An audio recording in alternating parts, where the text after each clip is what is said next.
Oke guys, saya Ditya Nugraha.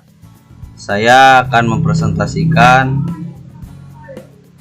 pengertian dari activity diagram dan fungsi dari activity diagram.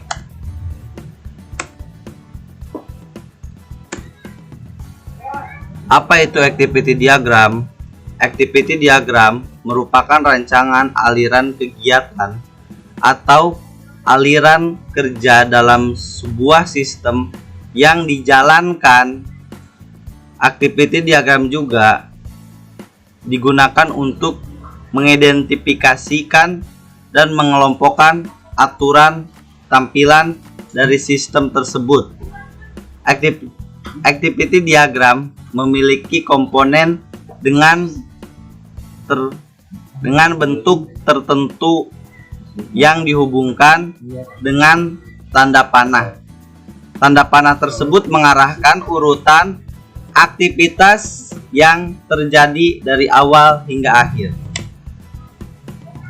Oke, fungsi activity diagram yaitu pertama, memperlihatkan urutan aktivitas proses pada sistem. Yang kedua, membantu memahami proses secara keseluruhan. Dan fungsi yang ketiga, activity diagram dibuat berdasarkan sebuah atau beberapa use case. Dan yang fungsi keempat yaitu menggambarkan proses bisnis dan urutan aktivitas dalam sebuah proses. Oke, itu aja yang bisa saya sampaikan. Untuk slide selanjutnya akan dipresentasikan oleh Kunaifi. Assalamualaikum warahmatullahi wabarakatuh. Perkenalkan, nama saya Kunaifi Kurniablah. Di sini saya akan menjelaskan tentang simbol activity diagram. Yang pertama, initial node. Awal mulanya sebuah aktivitas ditandai dengan initial node. Yang kedua, final node. Di dalam activity diagram, ketika sebuah aktivitas sistem telah berakhir akan ditandai dengan final node. Yang selanjutnya adalah activity. Sebuah aktivitas sistem pada activity diagram akan disimpan dalam sebuah activity. Yang selanjutnya decision. Di dalam sebuah aktivitas dari aktivitas diagram pasti memerlukan decision di dalamnya. Yang selanjutnya merge, merupakan node kontrol yang bisa menyatukan banyak aliran alternatif. Yang selanjutnya join merupakan node kontrol yang bisa menyinkronkan banyak aliran. Terus ada fork, merupakan node kontrol yang mampu membagi aliran menjadi beberapa aliran bersamaan. Dan yang terakhir adalah swim lane, merupakan tempat untuk mengkelompokkan sebuah aktivitas sistem berdasarkan kategori yang diwakili oleh swim lane tersebut. Selanjutnya akan dijelaskan oleh Sabarendi Silalahi. Nama saya Sabarendi Samuel. Di sini saya akan menjelaskan contoh studi kasus activity diagram pada sebuah sistem apotik. Di sini bisa kita lihat ada dua buah swim lane yang digambarkan dalam bentuk kotak persegi panjang. Swim lane yang pertama ada interface admin dan yang kedua ada sistem.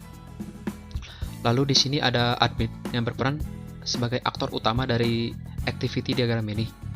Sebelum memulai aktivitas, alangkah baiknya kita buat dulu starting activity dengan simbol atau notasi lingkaran hitam penuh. Lalu di sini admin memulai atau melakukan input data terhadap sistem. Lalu sistem pun akan memproses permintaan admin. Setelah diproses, maka sistem akan menampilkan form input data kepada admin. Lalu admin pun dapat melakukan update stok data obat. Setelah itu, sistem akan memvalidasi kode obat. Di sini validasi kode obat dalam bentuk atau notasi percabangan atau decision. Di sini ada dua kemungkinan. Kemungkinan yang pertama adalah jika kode terdaftar atau valid, maka data stok obat yang di input admin akan ditambahkan, lalu akan ke ending activity. Kemungkinan yang kedua, jika kode tidak terdaftar atau tidak valid, maka sistem akan menampilkan pada admin bahwa pesan obat tidak terdaftar dalam sistem. Lalu sistem pun akan menampilkan daftarkan kode obat. Di sini daftarkan kode obat dalam bentuk atau notasi percabangan lagi yang menghasilkan pilihan ya atau tidak. Di sini pilihannya jika ya, maka admin akan dialihkan kembali ke tampilan form input data. Lalu jika admin memilih tidak, maka akan ke ending activity.